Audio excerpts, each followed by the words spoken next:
Bonjour, je vais vous expliquer dans cette vidéo comment lire graphiquement le coefficient directeur d'une droite.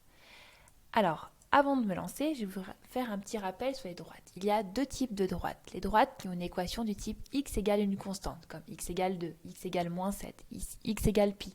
Ce sont des droites qui sont verticales. Elles n'ont pas de coefficient directeur et donc j'en parlerai pas dans cette vidéo.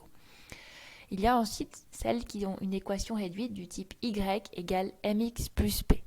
M, on l'appelle le coefficient directeur et P, on l'appelle l'ordonnée à l'origine. Dans cette vidéo, je vais vous expliquer comment on peut lire graphiquement M, le coefficient directeur. Alors c'est parti. Je vais d'abord vous montrer des cas très simples où la lecture graphique ne pose aucun problème. Donc quand vous avez le graphique d'une droite, vous pouvez prendre un point qui est sur les carreaux et puis vous vous dites, quand j'avance de 1, de combien je monte ou je descends. Donc quand j'avance d'une unité, ici je me rends compte que pour rejoindre ma droite, je dois descendre de 2 carreaux. Donc on va dire que le coefficient directeur, ici, il est égal à moins 2. Je me rends compte ici que c'est la même chose. Si j'avais pris ce point-là au départ et pas celui-ci, j'aurais aussi trouvé moins 2. Donc la lecture du coefficient directeur ne dépend pas du point par lequel on commence à compter. Donc ici, quand j'avance de 1, je descends de moins 2. Son coefficient directeur, c'est moins 2.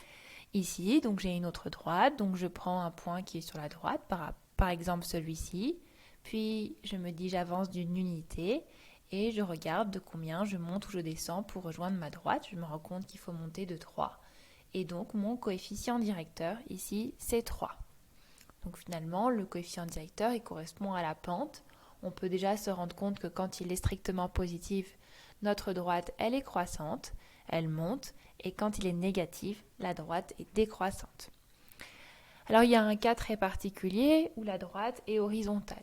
Si je prends n'importe quel point, ici, quand j'avance de 1, je me rends compte que j'ai ni monté ni descendu, et dans ces cas-là, son coefficient directeur, c'est égal à 0, tout simplement. Les droites horizontales ont comme coefficient directeur 0, et leur équation, c'est y égale une constante. Par exemple, ici, l'équation de la droite qui est représentée, c'est y égale moins 2. Maintenant, regardons quand c'est plus compliqué de lire le coefficient directeur, quand ça tombe pas très bien sur les carreaux, quand on avance de 1. Alors, par exemple ici, si j'avance de 1 en partant de ce point, c'est difficile de lire quelle est cette valeur. On sent bien qu'il y a un problème de précision. Alors, il y a une autre manière qui est peut-être même plus rigoureuse, c'est de revenir à la définition de qu'est-ce que c'est la pente d'une courbe. La pente d'une courbe, c'est quand on prend 2 points sur cette droite, pardon, la pente d'une droite, j'aurais dû dire. La pente d'une droite, c'est quand on prend 2 points sur cette droite et qu'on regarde leur différence de hauteur et leur différence de longueur. Et la pente, elle est définie par la différence de hauteur entre ces 2 points sur la différence de longueur.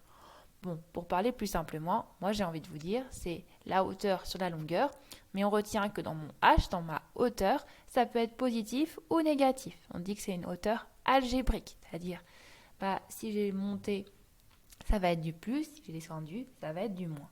Alors, regardons ici sur notre exemple. Par exemple, je prends ici 2 points qui sont bien sur les carreaux, où je n'ai pas de doute sur leur lecture graphique. Et là, je vois que la différence de longueur entre mes 2 points, c'est 5.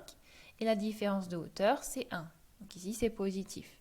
Et donc, on va dire que le coefficient directeur, c'est 1 sur 5.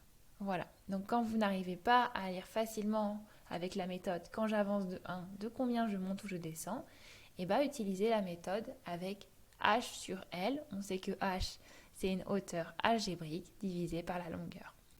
Allez, à vous de jouer. Au revoir.